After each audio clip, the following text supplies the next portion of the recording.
wait. If What are we you got doing? 45 seconds, I'm telling this story. So yesterday, the city of Miami commissioner got indicted. His name is Alex Díaz de la Portilla for bribery and corruption. You posted about that. Oh. And that's a man who 25 years ago screamed racial slurs at me in a drunken tirade. He called me a arrow thrower, an Indian, I guess because I'm a Nicaraguan and he was born, he's a And now he's white going to Cuban. jail? He's going to jail and I'm in national TV talking about you. That's how it started in September of 2023, and 14 months later, this is how it went. Breaking news, charges have been dropped against former Miami Commissioner Alex Díaz de la Portilla. Former Miami Commissioner Alex Díaz de la Portilla was facing charges connected to alleged bribery and money laundering, but all of those charges have been dropped. Prosecutors concluded there was no reasonable likelihood of conviction in this case. Díaz de la Portilla was arrested in September of last year. He was accused of accepting money from the owners of a private school in Edgewater. $245,000 in exchange for voting to approve the construction of a local sports facility. Happy Halloween, because Miamians. This year, I got a trick instead of a treat because Alex DLP, Díaz La Portilla, or Degenerate Lying Prick, was supposed to be on this show last week and then again this week, and he is a no-show. That's great, Billy. I mean, good job closing the deal on that. There he is sitting next to Roy, as you can see with his headphones on there. So Díaz La Portilla was arrested for bribery and money laundering and corruption and campaign finance crimes, and then exonerated by the same state attorney that arrested him. We've covered it on this show repeatedly. And he is now running for mayor of the city of Miami in this clown car of a race that is going on right now as we speak. Early voting is already underway. And he was going to come on the show and take the tough questions. And he was going to. He was never going to. What am I talking about? I'm glad you finally realized that. Never going to happen. Yeah, well, because you didn't introduce me to Polymarket in time for me to see how low the odds were on him showing up. Could have consulted with DraftKings to find out that this was a losing bet for me all the way. And what's amazing, though, Roy, is that we actually have had 3 of the top contenders in this 13-candidate mayoral race on the show. We had, of course, Emilio Gonzalez. We had Miami-Dade County Commissioner Eileen Higgins. And we had former City of Miami Commissioner Ken Russell. And of them, the only person who I think is polling to potentially make the runoff is Joe Carollo. So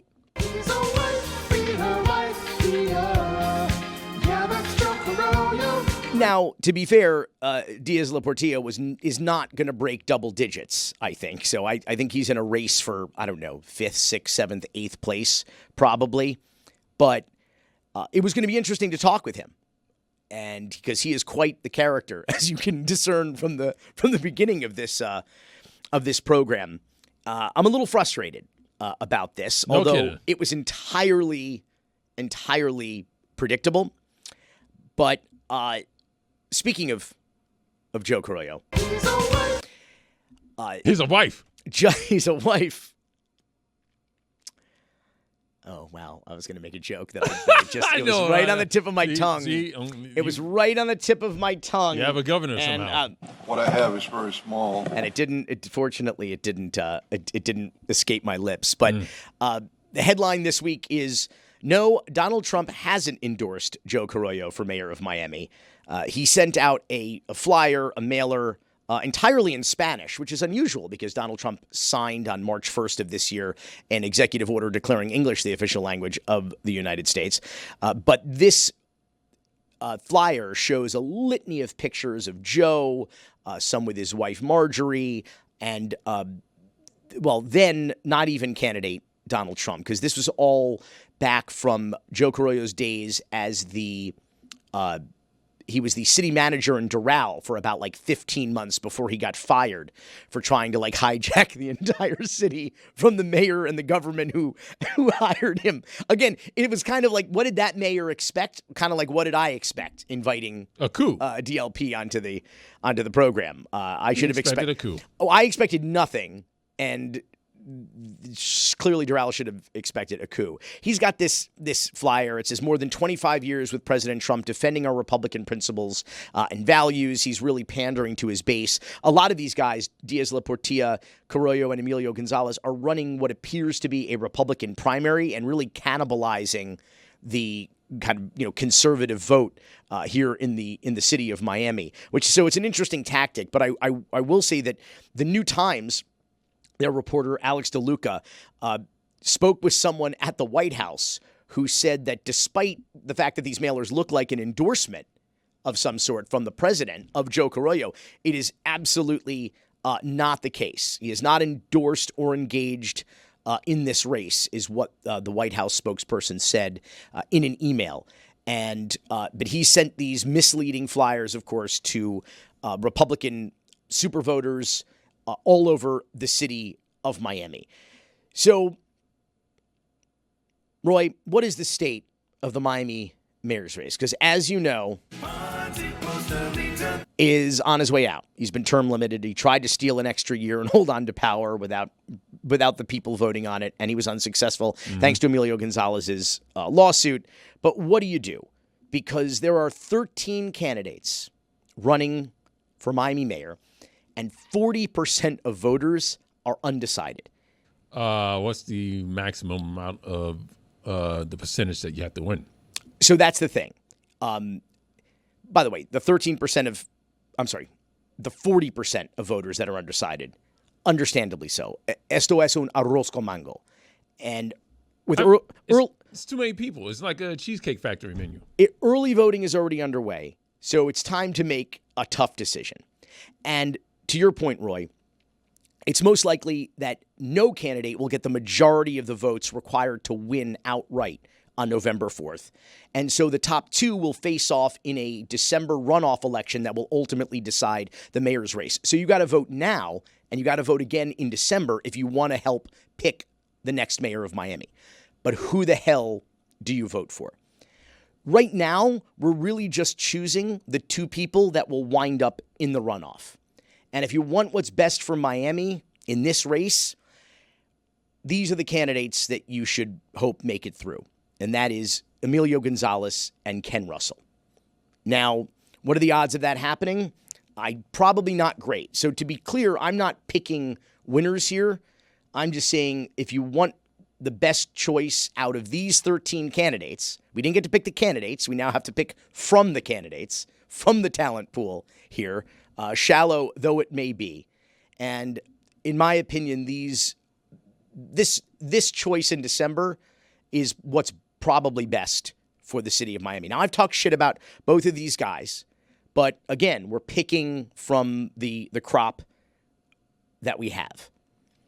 And I will say that both of them have city hall experience, and both of them have fought the corruption that has plagued this city. They testified in that corruption trial, the civil corruption trial against Joe Carollo. And that was the case, of course, that resulted in a $63.5 million judgment against Joe for weaponizing city government against business owners in Little Havana. Another thing we've talked about a lot. And I also should say that these local races in Florida are nonpartisan, which means there's no R or D beside the candidates' names. But unfortunately, they're often hijacked by party politics irregardless. And I know some people will never vote for a Democrat and some will never vote for a Republican. And as a proud NPA, I think that's unproductive. But the upside here in this race is there's something for everyone. If you lean Dem, Ken Russell is definitely unfortunately, your best choice in this race. If you care about the environment and affordable housing and climate change, he is certainly more legitimate than Eileen Higgins, who you saw come on this program and lie and be less than ingenuous, I would say. Okay, there you go. I would say it's much better. I would much say better than me saying lie. I would say. And with Eileen Higgins, you'd be trading overt corruption for covert corruption. She is a wolf in sheep's clothing. If you follow the money, you can predict her votes and how she will act. Ken Russell is, believe it or not, a little bit more of a good faith actor here. Eileen Higgins will sell you out with a smile. And if you lean Republican, then Emilio Gonzalez is certainly your guy. He has tried to out-MAGA everybody else in this race, touting endorsements from Ron DeSantis. Oh, that's BS. No, totally BS. From U.S. Senator Rick Scott and from that Canadian, what's his name? Ted Cruz. Yes. Is it Canuck or Canuck? It's Canuck. Wait, what are you, Rose? It's not the Vancouver Canucks. No, it's the Vancouver Canucks. So that Canuck, Ted Cruz. Yes. Canuck cowboy from Texas. Yeah. Ted Cruz. So Emilio Gonzalez certainly has his conservative bona fides or Republican bona fides established. So setting aside partisan politics, if you want what's best for Miami, those are the two candidates you should want in the runoff. And if you want to know who to vote for in December, well, we'll burn that bridge when we get there. We'll be right back. In what way does Mamdani remind you of a young Fidel Castro? You know, communism, socialism, it's the easiest sell in politics. You just tell people that are down on their luck, listen, I have the answer. Yeah. I'm going to use government to take more from these people and just give it to you. And who wouldn't vote for that? I mean, if you're down on your luck, that sounds like a great deal. And the only problem is it never works. It never has worked, and it's never going to work. And that was the exact same promise that a young, charismatic, sort of leader made in Cuba in the 1960s. And he did effectuate equality. He effectuated equality of misery, equality of repression, equality of poverty. I don't even know where to begin with this. Underhanded man-child fail, son.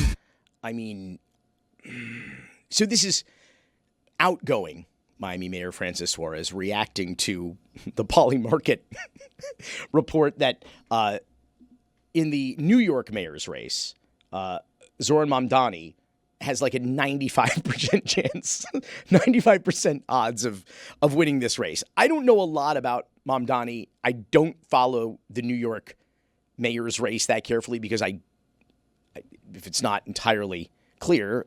Hashtag because Miami. I don't live in New York. I live in Miami. I know that New York mayor's races tend to make more national news, but nonetheless, this is just crazy talk. Like, first of all, the interchangeable way in which he uses terminology, like communism and socialism, as if they're exactly the same thing. There are certainly similarities, but they are not the same ideology, number one. Number two, the idea that this is called righteous anger. Is it righteous? Or is it, I mean...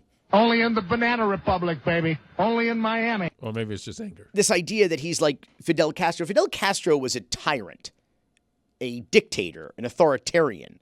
He was a left-wing dictator. Before him, Cuba had a right-wing dictator in Batista. And what he's describing is like one dictator being better than another dictator. How about no dictators? Or how about, in the words of our founding fathers, no kings? Because I don't think that, I don't even know that he understands what he's talking about. He's obviously just trying to get some hits on Fox News. But look at the way these guys operate down here in Miami right now. It's all socialism in Miami-Dade. I mean, we have these Robert King High Towers, which is a 300-plus unit public housing for the elderly, where all of these guys go to campaign because they're super voters, these elderly voters. Many of them most of them, first and foremost, it's public housing. You know what that is, Roy? Public housing? Socialism. Socialism. They're all getting food stamps. You know what that is, Roy? SNAP? Socialism. Socialism. They're all got Obamacare, Medicare, Medicaid. You know what that is? Socialism. Socialism. It's not communism. They're all on Social Security. You know what that is? That would be socialism. Socialism. And these guys, like Francis Suarez, they'll go and they'll get gift cards for groceries or go buy food and things for some of these folks and with our money, with taxpayer money, public dollars, and then go and give them that. You know what that is, Roy? I believe that's socialism. Socialism. And then I got to hear from these people that Mamdani is a communist and a socialist all at the same time. Yeah, I got to hear from some of these same folks that I'm looking for the cart, dude. Yeah, this is always what happens. Yeah, you got glasses on it. Certainly. There you go.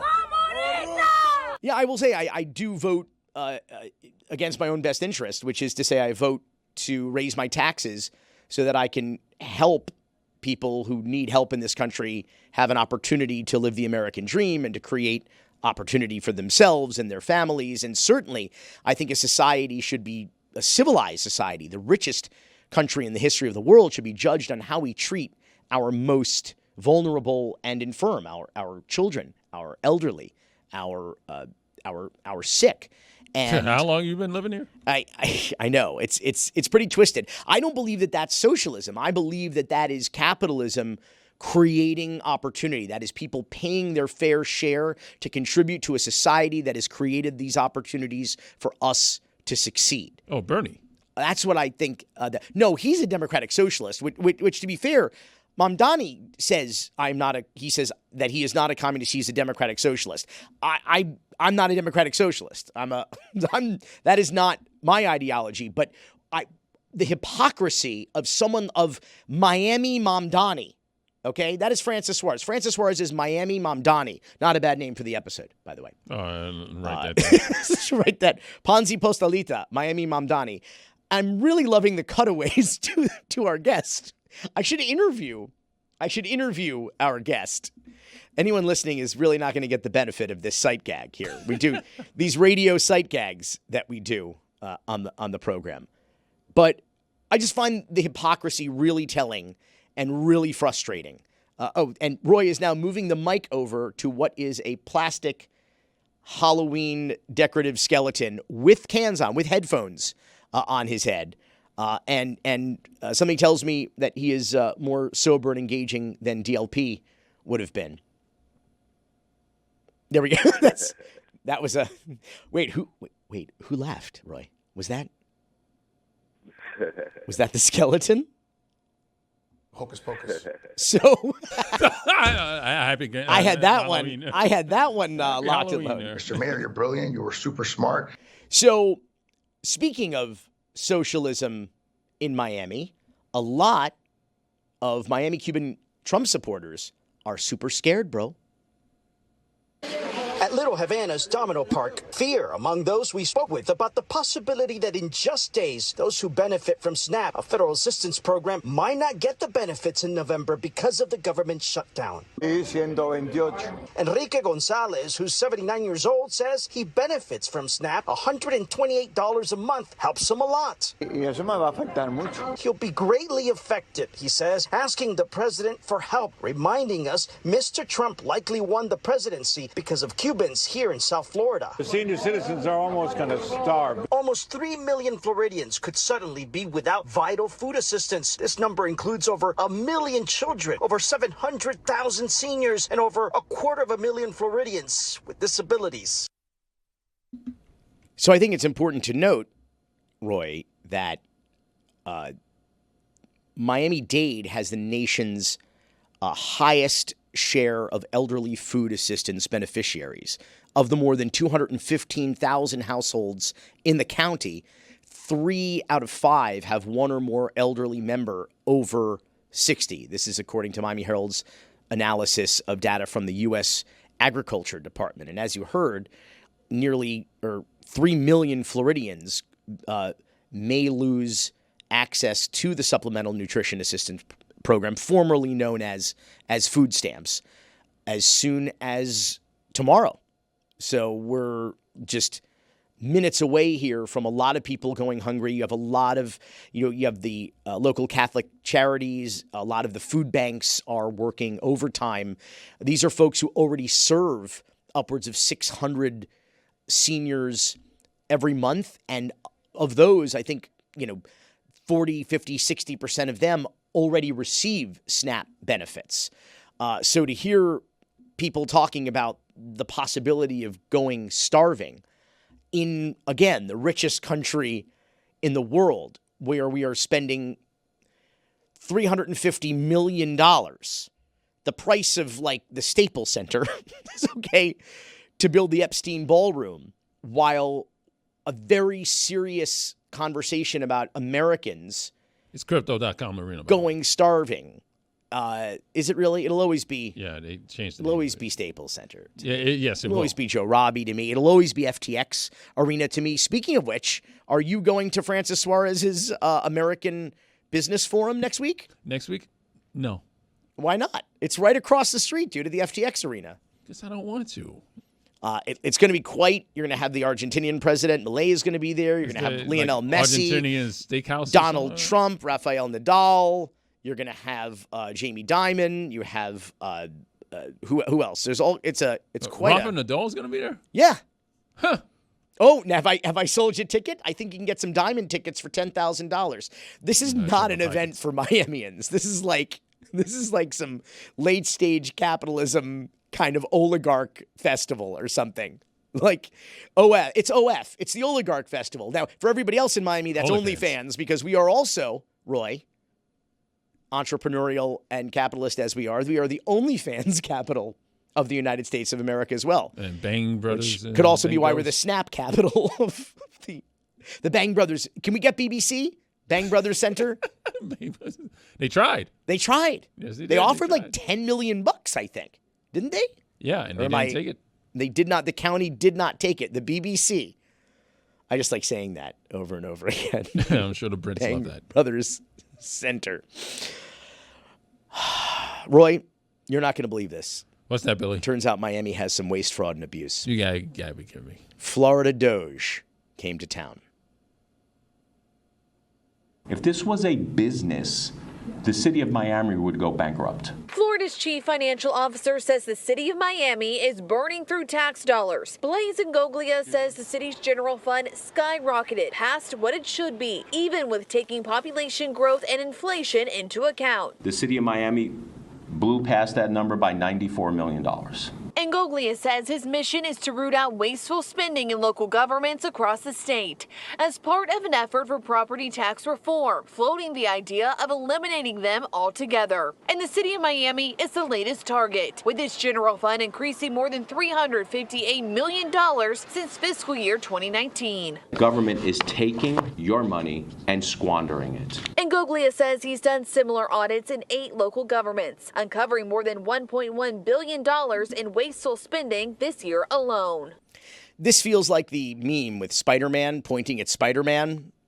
These are not exactly, Blaise Ngoglia is not exactly a good faith. Hell of a name, man. It's also my drag name, Blaise and Broglia, or whatever. It's in Key West. Ngoglia is how you pronounce it. Angola? Ngoglia. So this guy has been going on this Florida Doge tour. The problem is he's talking about saving, when he says that Miami has overspent by $94 million and that Miami's budget growth is not consistent with inflation and cost of living and all this. Okay. But he didn't actually point to any particular line items. I could be more specific about it. The guy is using a formula that I don't know applies to the city of Miami as it would to a more rural community. And not to mention that this is all a scheme so that the governor, Ron DeSantis, can introduce legislation next year in the legislative session to get rid of property taxes, which on its face sounds really compelling. And then when you think about where do our taxes go, it's a little frightening because they go to first responders, fire, police. They go to public hospitals. They go to transit. They go to making the lights go red and green. They go to schools. They go to trash. They go to all of the essential services that impact all of us every second of every minute of every hour of every day. And eliminating those would, I mean, just be an absolute, not even a cannon blast, but a nuclear explosion in the budget of these municipalities. Have they all been responsible? No. Has the city of Miami been responsible? Obviously not. I talk about that all the time, but it's hard when you have a state government who themselves, their budget has grown from $92 billion fiscal year 2020 to 2021 to $117 billion in fiscal year 25-26, a $25 billion increase. And they're talking about what kind of amounts to like rounding errors in some of these municipalities. And yes, there is waste, there is fraud, there is abuse. But when you don't have responsible, good faith actors who are legitimately examining it and not coming to the table with their own baggage and their own hypocrisy and their own agenda, it's really, really hard. And that's kind of the challenge of this moment too, in this world, is that like you have to immediately question why people are saying and doing what they're saying and doing, even when you agree with it, even when it sounds like a good idea or it seems to be well-meaning. You have to be like quintuply skeptical than ever before. Roy, you look like you have something to say, or maybe it's our guest would like to contribute something. Thank you. So certainly said more than DLP. Yeah. Degenerate loser prick? Is that what we... No. Degenerate lying? No, you wanted prick? me to change the title. He'll be a loser after this election next week. We have to worry about potential defamation lawsuits. From the word loser? I don't think loser is defamatory. I'm not saying it's factual, but you have to look at his record. What he did win was an exoneration from the Broward County State Attorney's Office, and I wanted to congratulate him for that and talk about how he was railroaded on that. But DLP, what do you think? What do you think about that? I cannot sanction your buffoonery. Oh, there you go. Thank you. So we're thinking about our friends in Jamaica and all throughout the Caribbean today. And for this Miami moment, we're going to share a friend of the show, John Morales, the meteorologist for Miami's NBC6. At the moment, he was live on television and found out about the storm being upgraded not only to a Category 5, but the absolutely petrifying pressure of the storm being updated in real time. And those of us who have experienced hurricanes of this magnitude, like the Category 5 Hurricane Andrew, that fortunately I say, was a fast-moving storm, whereas this one has just been stewing in the Caribbean, the eye directly over Jamaica. And I hope everybody is well and has survived the storm, and that we will have a Jamaica to visit once again. Cocaines. So I've gone for about 10 minutes here, and 180 now. 180. What's the pressure? Pressure, and this is Air Force flying into that. Yeah, this is Adam Berg. He's giving me this information. Pressure is now down to 896. Oh my Jesus Christ. Okay.